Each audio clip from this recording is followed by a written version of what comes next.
thanks to your efforts, we have raised $600 to send them.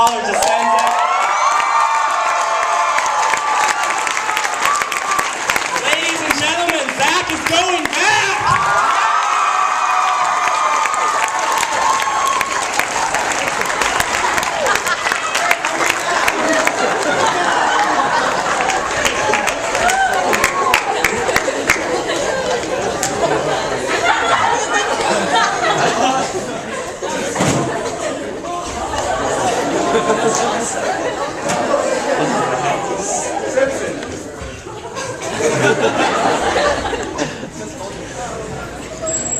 My guess is you will never ever forget this announcement.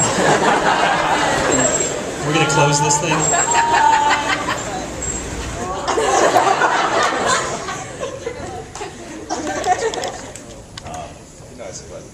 Yeah.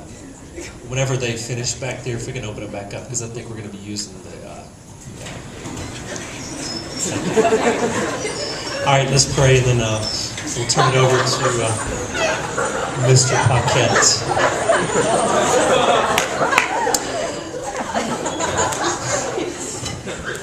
You guys never cease to amaze me with your talent. Pray with me, please. Heavenly Father, it is good to have fun. Yeah, we're right here at school, but yeah, school can be fun. Right now, for the next few minutes, Mr. Paquette is going to speak to us, and I pray, Jesus, that you will speak through him. I pray this prayer in Jesus' name. Amen. You guys join me in welcoming Mr. Paquette back.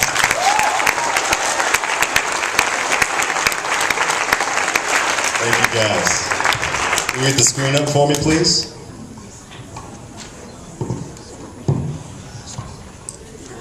Just got to do a quick setup.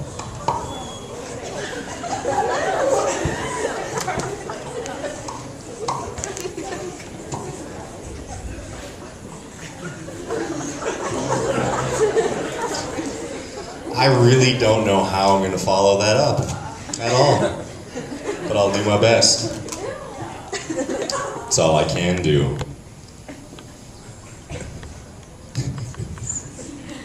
Meet Mr. Cobb. Mr. Cobb has 73 years, all right? Yeah, go ahead and look at him.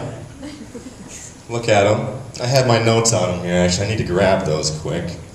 My Match.com profile of him. He lives alone, a hermit-style life. Activities that he enjoy are activities such as sitting on his porch and shaking his fist at the young kids that walk near his lawn. Taking the balls that go over fences and popping them in front of the little kids. Not holding doors open for others when he has the opportunity, and just downright pitying himself in all of his free time, which he has a lot of. This man is defeated. He is the object of dejection, calamity, melancholy, all the aspects that you would see in an Edgar Allan poem. See how I did that? Edgar Allan Poe poem? Oh, okay, guys. Oh. What time is it? Like 10? Yeah, I should be up by now. But that guy, Mr. Cobb, he does not exist. I had some fun the other night on one of those age photo booths. Add 60 years to your age. You get to see what you look like. Experiment and see if you smoked for a few years, or had some sun damage, played around with jaundice, throw it in there, see what you look like. But this man will never exist, because I won't let him, personally. I will not let this man ever exist. Mr. Cobb stands for Crabby Old Brad. Mr. Cobb? Crabby Old Brad? No, that's not very good. All right. Well, my greatest fear is to be that man where I can look back on my life with regret, with despair. This will never happen at all because I have what you call a POA, a plan of attack, plan of action. All right, I'm going to start with personal growth and success. That's what I'm going to talk about today. And these are things that I've been polling people. I'll ask people, I'll be like, what is your definition of success? And a lot of people are like, what? I don't know, not really. They're put off by it. So I've been thinking about this, and the first thing I do is I go to the dictionary when I don't know a word. And I know the word, obviously, but never really known the definition. I wanted to make it a personal definition for me. So the favorable or prosperous termination of attempts or endeavors for the attainment of wealth, position, honors, or the like, a successful performance or achievement, all right, growth, the process, act of growing, development, gradual increase, development from a simpler or more complex stage. Okay, so we have a different definition of success. We don't have the time to watch this YouTube video, but this guy he's an NFL player. We don't have time, unfortunately. I have other people that we have to call actually on Skype. But this guy's an NFL player. He has a different definition than I do because he has all of these great things. He says that if you want to be successful, you got to want success more than you want to breathe. That's what he says. He says that you want it more than you want to sleep. Some days, if you want to be successful, you got to stay up 3 days in a row. These are things he says, and that's pretty determined, I must say. But he's highly successful in the worldly views. He's an NFL star. But I want to go right to Jeremiah 29:11. For I know the plans I have for you, plans for you to prosper and not to harm you, plans to give you hope and a future. So I took these guys' advice, these big stars, these famous people, and I made my own goals.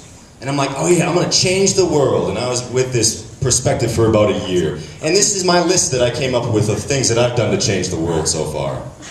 Huge things. My eyes were wide to the big things in life that I could do. This is my list I came up with. You guys impressed? Thanks, I took a picture of it. That's it, right there. That's an actual list that I have. So I go, I'm like, I gotta start more practical. So I say, let's do it with Fro.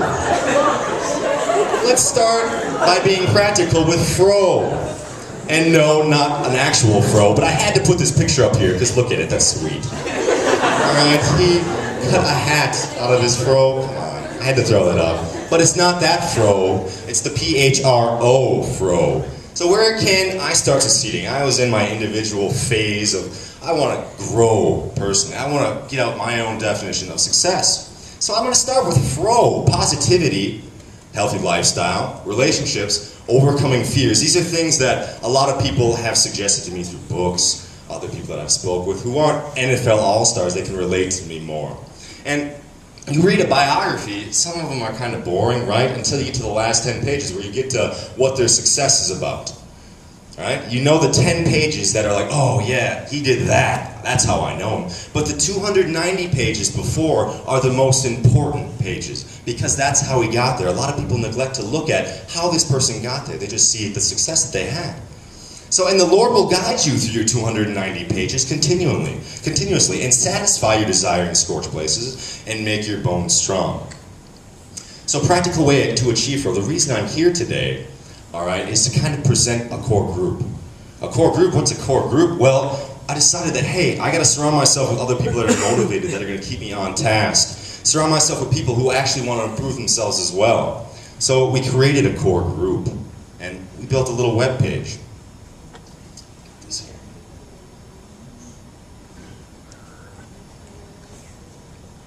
We built this web page here.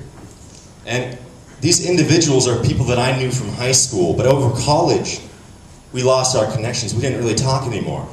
And so these guys, Mike Turton, he's an accountant. Clint Martin, he's a civil engineer. Nico Bellinger, he's a D1 hockey player for a college in St. Louis. Matt Ludy, he's getting his MBA. Chad Dropic, he was just in Iraq last year, jumping out of planes to set off comm satellites for his team in Iraq. And Doug Baker, who is a personal fitness trainer, an independent personal fitness trainer. And these are all guys who we all have this in common. Fro. We all have it in common that we all love the positivity, the healthy lifestyle, relationship building, and overcoming fears. And so these guys, we're going to call up later on Skype, and we're going to actually talk to them. I'm going to let you hear from them, because they're taking their time out of their day to talk to you and just give you a little, hey, here's how it is for me. And I think that it might be a little bit effective, because these guys relate to us. Like, we all are in some sort of area where, hey, what can I do? You see all these motivational videos, it's like, oh, I'm pumped up. All right, I'll do 10 push-ups. I'm all pumped up. But what can I do to really start getting there? And the first way to start is with positivity. Being approachable. So my core group threw out a challenge to me.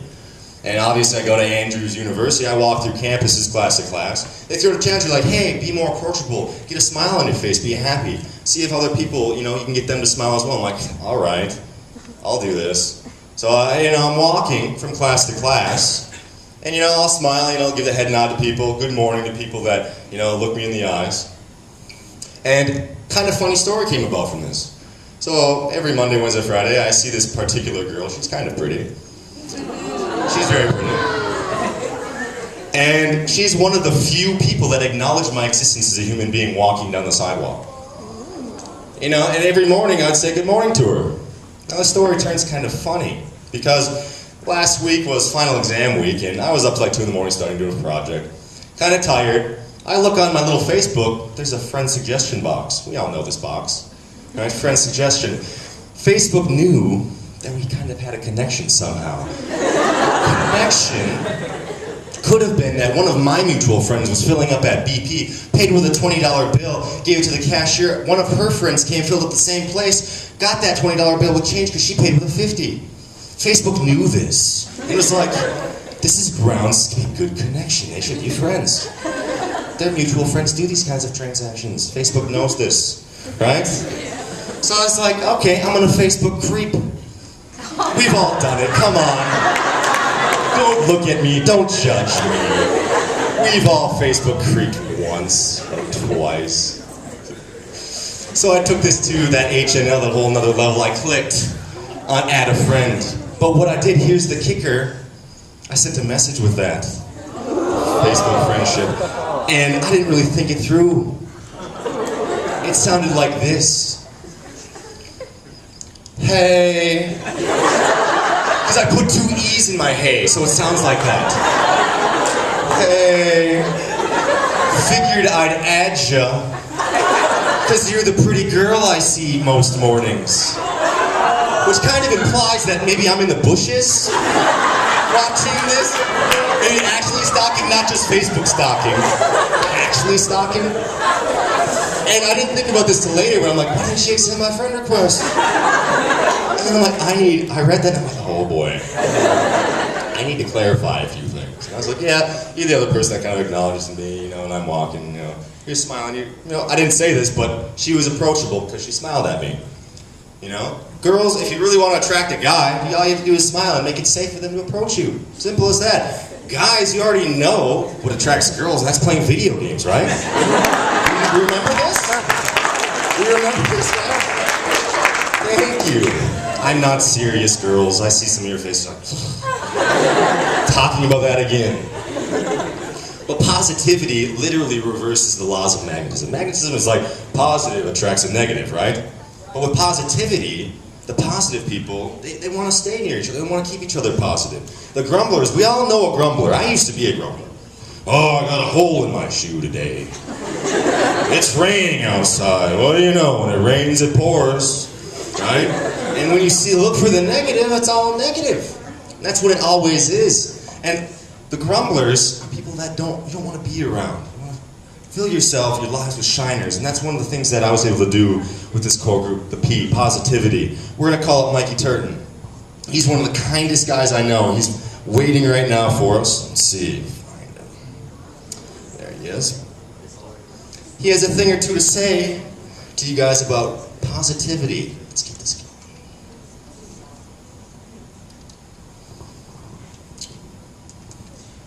Video call.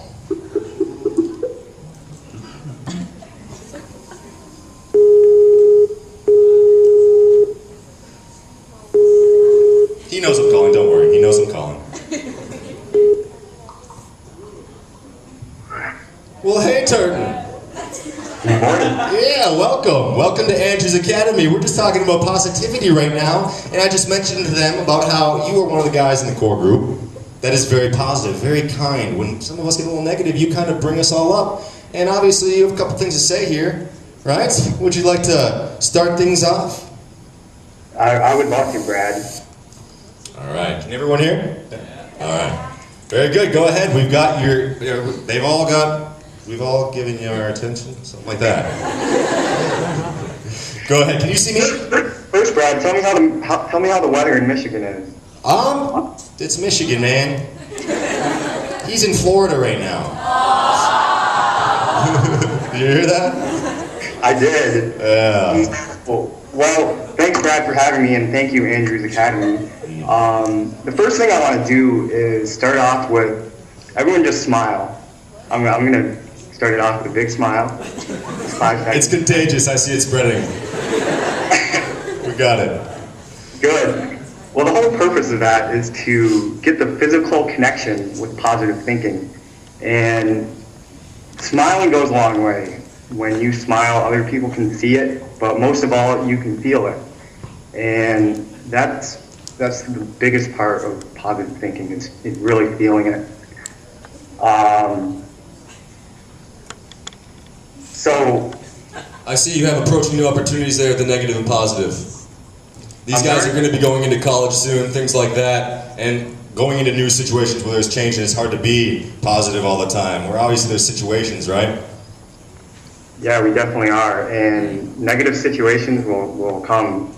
They're always going to be there, but how you face them is, you decide how you face them. You can either face them with negativity and most likely have negative outcomes, or you can face it with positivity and hopefully turn it into a good situation.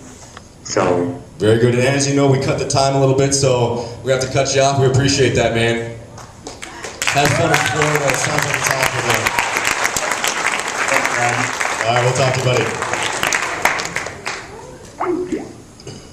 Alrighty, the next guy on the list, he's the personal trainer, Doug Baker. He wants to say a few things about, well, I already talked with you guys about my thoughts of energy, right? And how not to be a potato that lays on a couch. We're not doing that, really? No? Okay, thank you. I had one no. I appreciate that. We're going to call Doug Baker up quick. This guy's pretty sweet, I gotta say.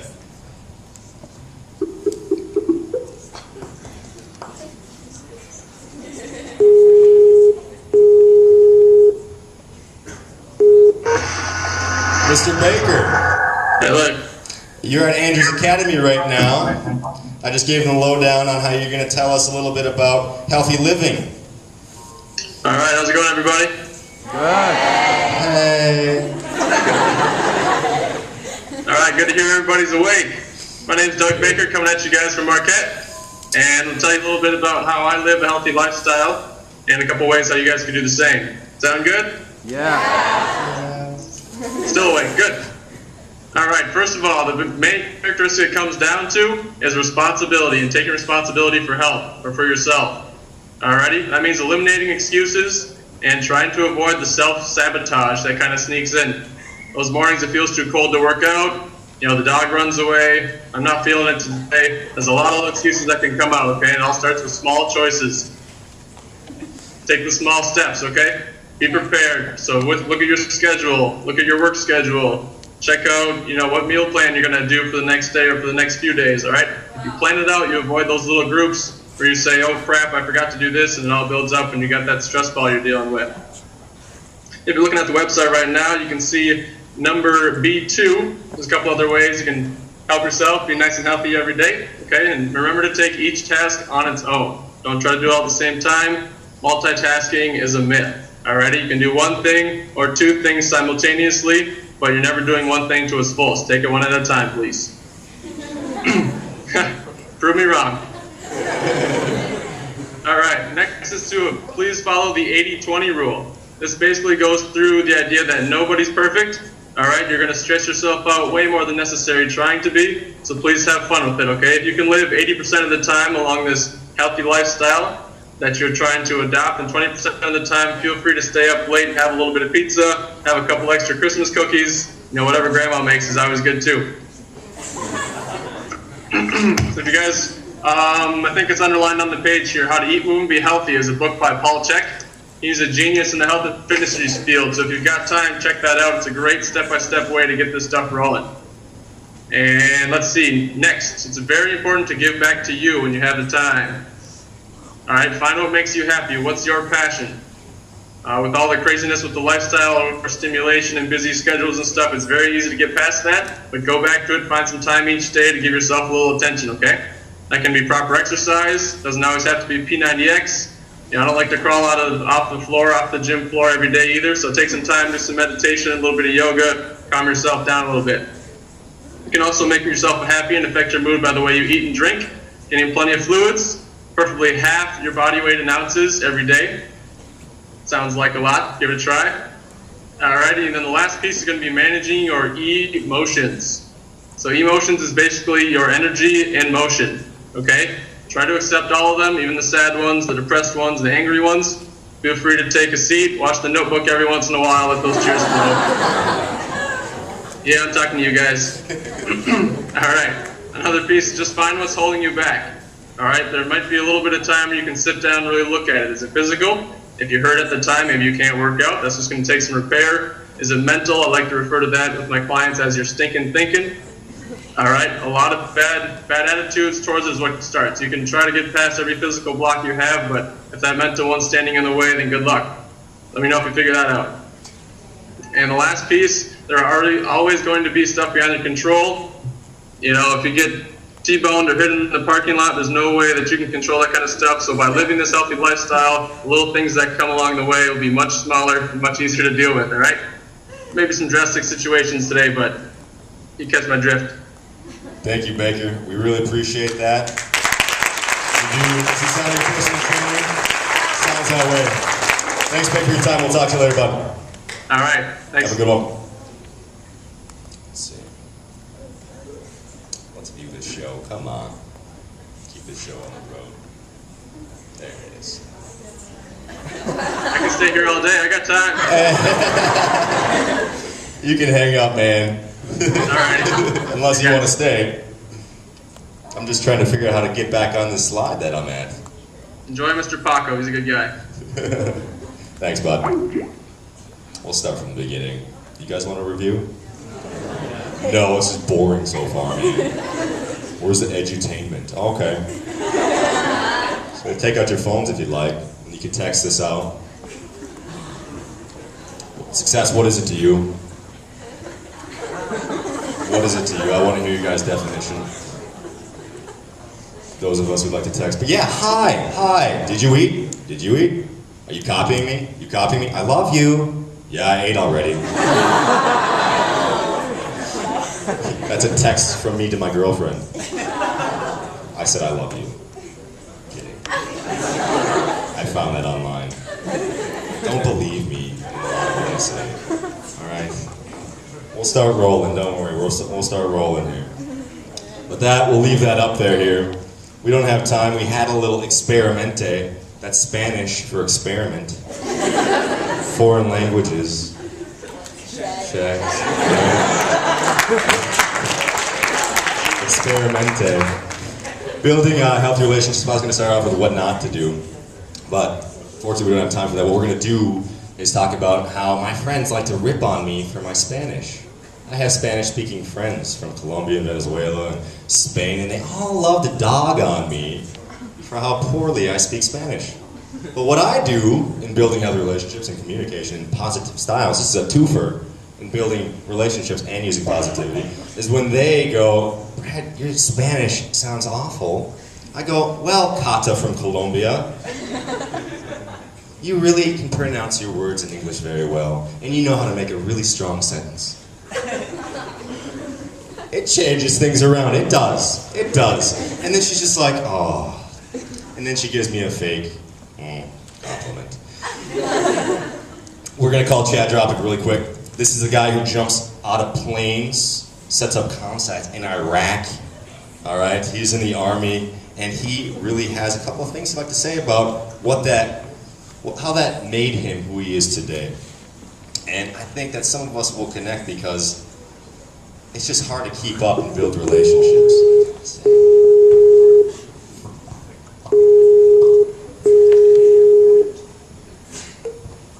Mr. Dropic, welcome. Hi. You're at Andrews Academy right now. I'm happy to be here. You sound enthused just like everyone else in the crowd. All right, would you like to tell us a little something about yourself and building relationships, sir? Absolutely, Brad. Thank you. I feel very fortunate to be here, and I'm glad that you could all take a little bit of time out of your schedule to just hear a little bit of what we have to offer. My point that I would like to talk about today is strengthening pre-existing relationships while also nurturing those that have fallen by the wayside. Too often as we grow up, it means growing apart, and inevitably we will lose some of those relationships that mean a lot to us throughout our life. But I feel that in this era of technology, there are so many tools afforded to us in order for us to mitigate those losses. Something that I'm doing right now that I'd like to actively tie back into my goals. I don't know if you guys have had a chance to look at the website, but I'm just trying to reconnect with individuals in my life that mean a lot to me. And one of the ways in which I'm doing that is by going on my Facebook status and putting somebody's name who means something to me in my life, and just showing them that that I am actively thinking about them, and just trying to get, you know, a little life update and give one back to them. A relationship, like anything else, you have to feed it, you have to nurture it, or else it won't grow. It'll stay at the same place it's at if it doesn't dissolve in its entirety. I believe that having friends, having a good circle of people that you can count on, is one of the most important things in life. And consulting multiple different trusted sources can really give you different views on any kind of active issues going on in your life. I'd like to caveat over to the point that with this core group, we have a lot of times that we meet weekly, and we talk about a lot of different things. And yesterday, I'll use for an example, we talked about constructive criticism. And criticizing your friends, that's a hard thing to do. You only want your friends to be better, and in order to do that, sometimes you have to tell them not necessarily what they want to hear, but what they need to hear. And you almost respect that more when you have people in your life that can do that. I don't know if Brad told you about a little bit of my history, but I have been deployed to Iraq. I'm a combat veteran of that, and with that, being away, being so far from home and so far from the people you care about, you do get a little bit depressed and withdrawn. I mean, I won't go into all that, but now that I'm done, and now that I'm back in the States and really have time to reflect on everything I've learned and everything I've gone through, I really kind of come back to the point that, you know, I want to keep all these people in my life, and I want people to know that I'm thinking about them, and, you know, I want to surround myself with positive people in order to better myself and better them. And I really think that I just want to make this last point, that perception is a big thing. The other day I was texting a friend of mine named Jennifer, and she was telling me that she was having a little bit of a hard time, and I was telling her that if she ever needed to talk, anything like that, you know, I'm here and I have a lot of life experiences. And she came back to me and said that that she didn't feel like I could relate, or that, you know, that my problems were, you know, I had experienced more. And I texted her back, and I'll read you exactly what I said to her. And it said, I've been getting in touch with a lot of people and new friends. I have some people that say the same thing. I always tell them that our perception is exactly the same, that the hardest thing that both of us have experienced in our life individually is comparable, because it is the hardest thing that we've gone through. And I know that sounds a little bit convoluted, but what it kind of means is, if the hardest thing you've ever experienced in your life, we'll say, for example, is maybe your parents getting divorced, and the hardest thing that I've experienced is a deployment, we're still on that same level. We can always relate to each other. And I just want you guys to know that, you know, it just takes time to nurture these kind of relationships. But I mean, that's really all I have to say. I appreciate your time, guys. Thank you so much for listening. Thank you for listening.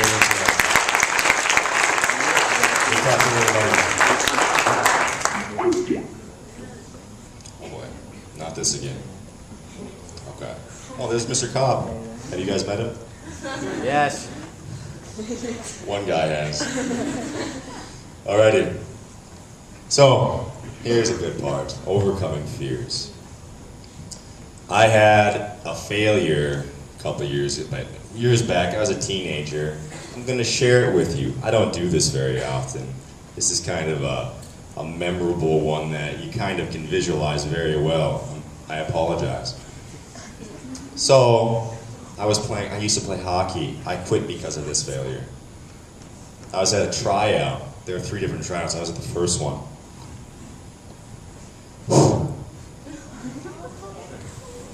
I was nervous. I let fear paralyze me. I was scared. When I get nervous, sometimes I get an upset stomach. Upset stomach turns into indigestion. You guys can laugh at this later, it's okay. Indigestion is what physicians say leads to diarrhea. So these coaches, they're looking for a variety of different things in players. You know, you're a good stick handler. You have a lot of speed, you know, you can pass the puck. I showed them something different on the ice. I soiled myself on the ice in front of all of these coaches, friends, parents, and I was a teenager.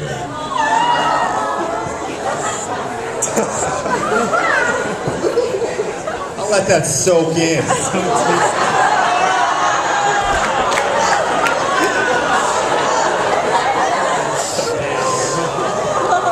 If anyone has a failure story that can top that one, please let me know so I can feel better about myself.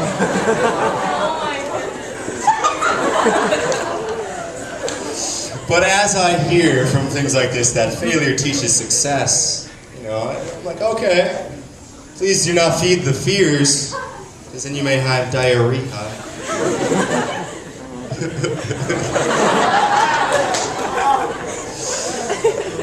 That is one of my biggest failures. I just shared that with you.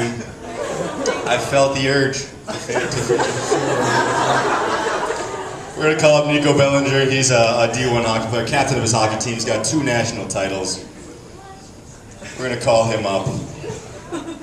He's got a couple of things he'd like to say. I was thinking about telling you guys that story this morning. I was like, should I? Yeah. Mr. Bellinger.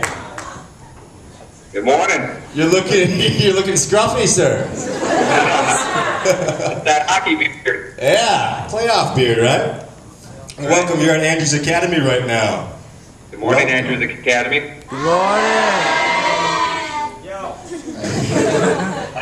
I hear you have something to tell us about failure. I just told them my one story. Which one is that?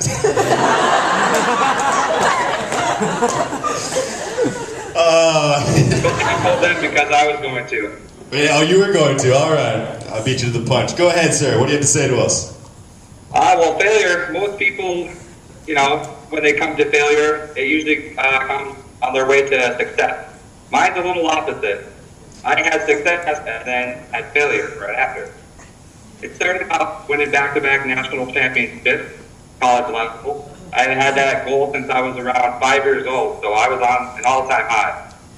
Next season comes, third season, 5 goals, 2 games, starting off hot, and I felt great. Come back for the and with success comes a little celebration. With celebration, sometimes comes a little alcohol. With alcohol mixed with a dry campus, they don't mix. I found myself in the office of the dean. When I heard the news that I was expelled, it was the worst time of my life. I felt like the biggest failure. And after that, I had to make a worst phone call I've ever had in my life. And I've been punched in the face, I've been scarred up, I've had stitches, bruised. There's no pain high enough having to call your parents about getting kicked out of school. And so after getting kicked out of school, there's a couple ways you can take it. You can take it as a failure, which it was, and kind of lay back and accept it. But you have this burning desire for something that's so strong that there's no way you're going to fail. So I got a job. I got back into school. Worked at hockey even harder. Got captain of the hockey team, and now I'm working at another national championship. So in failing, I'm back onto my way to success, and I believe it's We kind of lost you in that last part, but thank you very much, Belly. Appreciate your weighing in for everybody. We'll talk to you soon. Goodbye. The last gentleman that we're going to speak to today is Matt Ludi. He's pursuing his MBA. This guy, before I call him and hang up on him, this guy impresses me highly, a lot. We want him in the core group because this is what he's like. He's like, dude, throw some challenges my way. He's not afraid of taking risks. He's not afraid of really anything, you know, social-wise. He invests in the stock market. He bought his first house when he's 20, paid for it himself. This guy is very impressive. He's like, dude, throw a challenge my way. I'm like, okay, go into a business that isn't hiring. Get yourself an interview. Do that. He's like, I've already done it, man. What else do you got? That's why he's a part of this core group. Very, very determined, motivated individual. He's going to give us some words of wisdom. Mr. Ludi. Hey. I talked you up pretty good, sir. How's it going? Welcome to Andrew's Academy. Thanks, man. What do you have to say for us? I mean, first off, I just want to know, did you tell them that story about crapping your pants at hockey? Yes, sir. I certainly did. They had another laugh on my behalf. I like to rhyme. Excellent. Go ahead, sir. Yeah, I wanted to talk about success and failure, how confidence comes into play. When I was 20 years old, going into my senior year in college, I decided to buy a house. I thought it'd be a good investment, a good idea. At the same time, it gave me a feeling of being invincible. We've all felt that way, I think, sometime or What's another. that? We've all felt that way, I believe, in one way or another.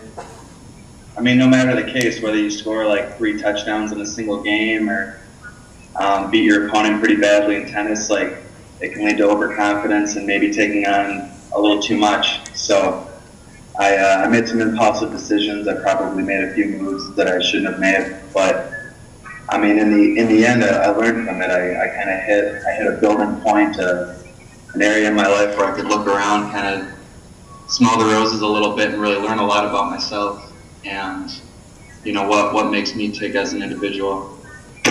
And in doing so, it allowed me to size people up in a new light. You can kind of pick your friends a little bit better. You can associate with people who are stronger, that have attributes that complement your own.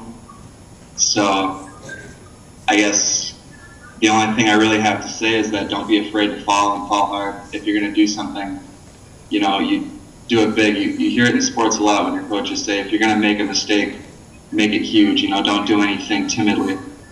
And I think that's the biggest thing for me, is that if something makes me nervous, I want to go out there and grab it by the horns. I want to really try and achieve new things.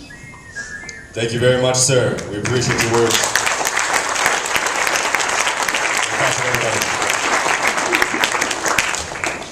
And the last slide, pretty much the conclusion of all of this, is like, why do you have a core group? Like, that still sounds silly to me. This guy, he is one of my best friends. We had a little altercation about 10.5 years ago.